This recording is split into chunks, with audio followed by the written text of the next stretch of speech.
Hey guys, we are here at the Steamforged Games booth at Adepticon 2017. We're about to take a look at the Dark Souls board game. I'm here. I've got Ben here, who's usually behind the camera, but he's a huge Dark Souls fan, the video game series, so he's now in front of the camera and probably feeling really weird. We also have Matthew over here. Matt, thanks so much for doing this. Thank you for having me. And tell me, kick us off with, I have a philosophical question for you. We do a podcast, we just did our third episode about digital versus physical and kind of how tabletop games are different from digital games. So you have a purely video game, digital game that you bring into the tabletop world. Correct. So what are you gaining by doing this? Definitely. And just like the whole board game industry, it's not a matter of what you can, it's falling a little bit.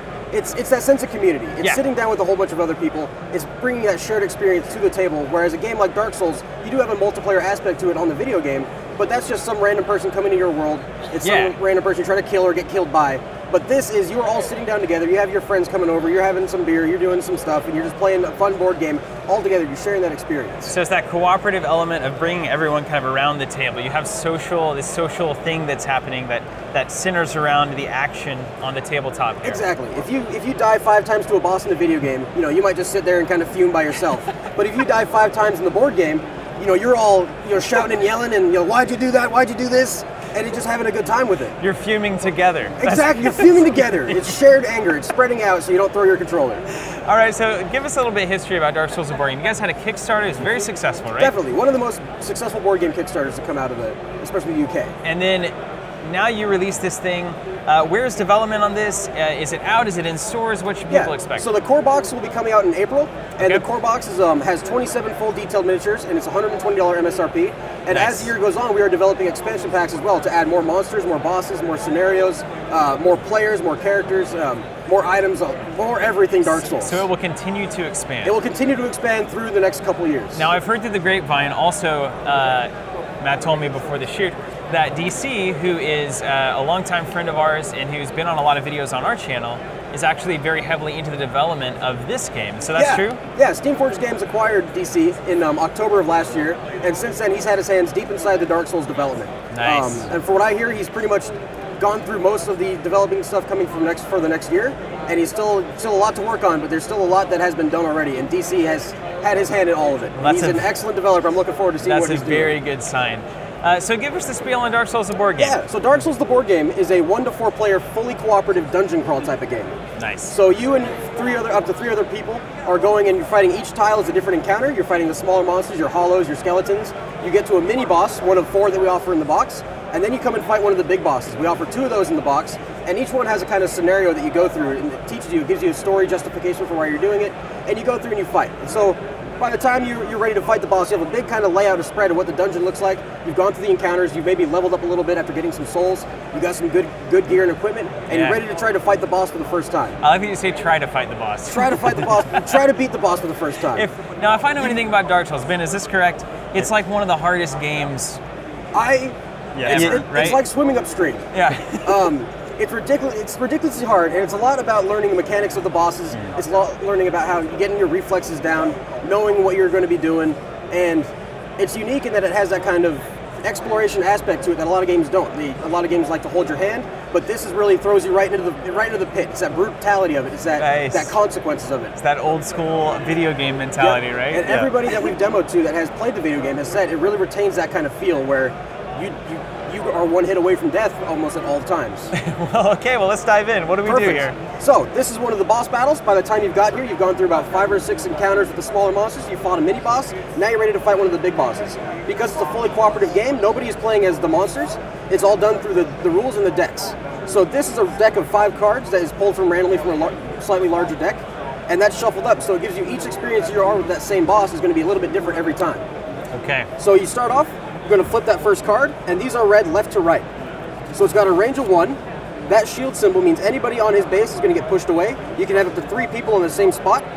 He's going to go forward 2 spaces, and that circle means he's going to go after the closest person. Now, since you guys are both just as close, we look at what's called the taunt value, which is going to be right here. So since the warrior has a higher taunt value, he's going to look at him, and he's going to start trying to chase him down. So he's going to go forward 1 space, and he's going to go forward a second. And since you're back to the corner, you can get popped either out to here or out to here. I'm going to choose over here. Over there, all right. Tuck and roll, Got a baby. circle. Exactly. So now he's going to make his attack. It's going to go for 5 damage, and that circle means it's the closest person again. So the warrior's right there. So when you're attacked, you have a couple ways to deal with damage. You can try to block it with your armor, or you can try to dodge out of the way and roll. The warrior's in a bit of a tight spot here because he needs 2 successes to dodge out of the way, and he only has 2 dodge dice. And that's based on this stat down here, where you have that 2 on your armor, 0 on the shield, and 0 on the weapon. So what you could do is you could try to get 2 successes on these dice, and they each have a 50-50 chance, or you could take your armor and try to block it. When you have your armor, it's your physical resist right here. That's 1 black, 2 black, and nothing from there. So you could try to roll these dice, and every skull that you get will take away 1 point of damage. So it's kind of the, do I want to go for all or nothing, or do I want to try to mitigate as much as possible? Always a good question, Ben. What do you want to do? I usually like playing fast and loose, but that's also why I die a lot in Dark Souls. Exactly. So, in the sake of being cooperative, I'm going to try to mitigate some Thank damage. you.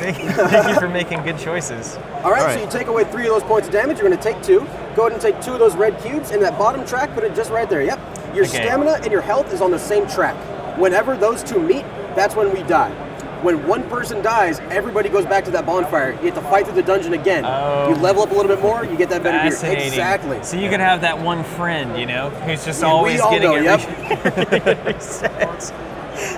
He's not going to show up next week, but Okay, so our boss has done a move. so he's done the move, he's done his attack, and this little arc here means he's weak in his right arc. It's Oh. whichever direction the boss is facing. Okay, that's good for the warrior. Definitely. Yeah. So we're going to do let's go with the warrior first.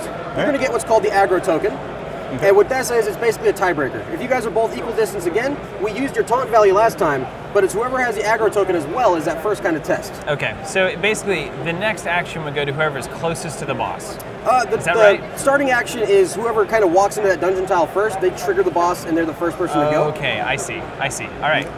So we're going to start with the warrior. You get to make 1 free move every single time you go. So you're going to move right into there, and now you're in his weak spot. So your warrior has a couple options for attacking. He has his axe, and he has his shield. So this number over here in brackets, that's how much stamina it costs to make the attack. Just like the game, you have your weak attack, you have your strong attack. Okay. And unlike the Herald, you have the option to attack with your shield as well. So what we can do is for 0 costs, you can get 1 blue die.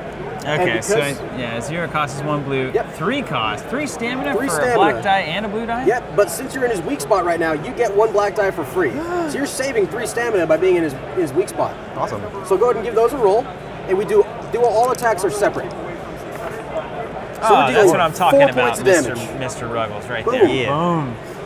How you like that, monster? In the full game, This game's easy. all the bosses have kind of health dials, so you don't have to worry about getting sleeves for your cards and markers, that kind of thing. And now you have your shield to attack with. So for 2 stamina, you get 2 black dice, and because you're in his weak spot, you get 1 additional. Okay, I'm going to use 2 stamina all day. Perfect. And so every turn, you take away 2 stamina as kind of like your regeneration. So that's your kind of baseline. How hard do I want to go in a turn? If Wow. I go for that full 3 stamina attack, even though I take away 2 next turn, I'm still going to have 1 left over, and it's kind of that adds up over time. All right. So go ahead and give that a roll. Every what I single can do. skull will be a point of damage. So 4 more points. 4, man, this warrior is killing it. He's getting right up in his weak spot. He's hitting him in the face. He's Love checking it. him with the shield. And that's going to be the warrior's go. So now it goes back to the boss. It goes boss, player, boss, player, boss, player. Exactly. So we're going to flip over that next card, and it's a flashing blade. Oh, no. It's got a range of 1.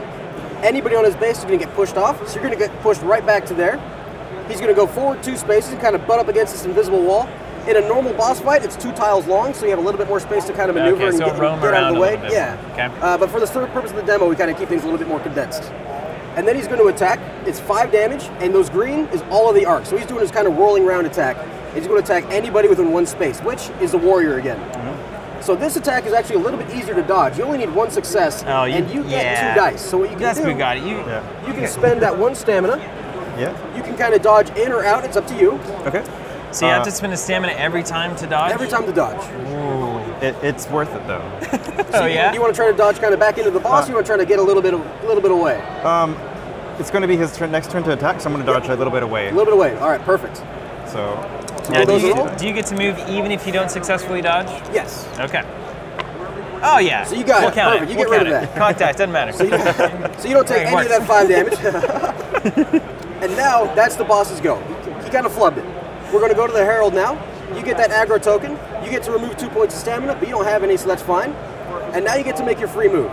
So your spear has a range of 1, which means you don't need to be on the same spot as him. You could be 1 away and still be able to attack. Well, I mean, this looks great, right? Nothing could go Nothing wrong can with this. Possibly happen. He can turn around. All right, and so I've got a Morning Star and a spear. Yep. So your Morning Star right now is kind of stowed away in your back. Oh, okay. So I've got what my you little could do pouch. at the beginning of your turn, you were able to switch out any of your weapons. So you could switch your shield and your Morning Star, or your spear and your Morning Star. That makes sense. Based cool. on kind of what you want to do. Well, I want to stay at range. Okay, I'm perfect. going to keep my spear here. So we're going to keep right up there. So I get 1 black die for free, Yep. 3 stamina for 2 black die. 3 stamina for 2. Well, to the victors go the chance takers, or whatever it is that they say. I'm going to do 3 stamina. You got to risk there. the biscuit. You got to risk it to win it. That's right. All right, here we go. All right. You get 2 dice. That's going to be 4 points baby. damage. Welcome to 4. You're not the only one, warrior. So he's hitting up against that corner. You just come up and just, Yep. I'm just going to poke him. just gonna poke. Just a little poke. Don't worry. And now we're going to go back to the boss. You flip over that next card, and it's his Deadly Grasp. Oh. It's got a range of 1. Anybody on the same spot as him is getting pushed out. He's going to shuffle to the left, so he's still buttoned up against that invisible wall. Great. There would be the 2 tiles there, but he's going to attack for 6 damage, the closest person again, which right now is the Herald. And it's a 2 dodge. It requires 2 successes to dodge. You only have 1 dodge dice, so you can't dodge out of the way of certain attacks. Sounds like the armor's going to be taking this one. You got that heavy armor. You got that good shield and that good plate armor. All right, so I got armor and armor there. Okay. Yep. So I'm taking 6 damage here? 6 damage. Every skull you roll is going to get rid of one of those, though. Yeah. All right. How so you're about going to take 2? a full 4. Ooh. 1, 2, 3, And so as you 4. see, as your health gets lower, you become really limited in what you can even do stamina-wise in that turn. I definitely feel like I'm almost dead already. Exactly. It's probably a good feeling for you guys. So that was the That was the boss's monster. go again. He goes back to the warrior. And his weak spot is still to the right, huh? His weak right here in his right arc again. You can't get in there though, can you? He can. So it'd be 1 for free. Oh. So you take away 2 stamina at the beginning of your turn. You get this aggro token. So that 1 for free, and a second one would cost you 1 stamina. I see. And now Can you you're do right that back in his weak multiple spot. times? Yep. Can As you much keep stamina spinning as you have, stamina? you can move. Okay. Okay. So now you have that same kind of option. You can do the free attack and get that additional black die, and then you can do the shield attack. So for a total of 2 stamina, you're getting 5 dice and throwing that at the That's boss. pretty wicked. Now I got a So- question. Yeah. Hold on. Sorry, Ben. Yep. Now, if I pay 3 stamina, do I get an additional black die? Definitely. Okay. If you wanted to go a little bit more hard and you want to get I don't that, suggest that you do that. No, That no. seems like a definitely mistake. get that additional die. Yeah, we don't need that, do we? We don't need No. that. I'm gonna play it safe Okay. and Alright. just do the normal attack and then try to get out of there. So go ahead and roll those. Go add 2 stamina to your board. All right. And normally the attacks are rolled separately, but for this purpose, it doesn't. There's no, I like no the big idea of impact in like the game. action shield happening at the same time. Just a little, hey, how are you? Oh no. A lot of ones there, but So not 4, blanks. 5, 6. That's But- not too bad though. So we actually got to the really fun part. It's called heat up. So in the or in the video game, you have that kind of berserk mode when you get the boss loaded up. It's the Yeah. same exact thing in the board game. So now that you reach this heat up point, which is 18 health left, you have this special boss card that you add in that deck. Oh. So normally, as we go through this deck, that would just flip right back over to the very beginning. You kind of memorize that order, and that really introduces the kind of Dark Souls aspect to it. As So- you're fighting this boss, you're learning how it works. You know, I need to be in his back arc, I need to be in his front arc, I need to avoid this attack. So we should have been paying a lot more attention. You should have been paying a lot more attention. Also, it would have benefited us more if we would have just stayed back and let him do his attacks and see what he was doing, and then go into attack. Yep. Yeah. But now that you've gotten to that halfway point, we add this special boss card in there, and then we shuffle things up again. Wow.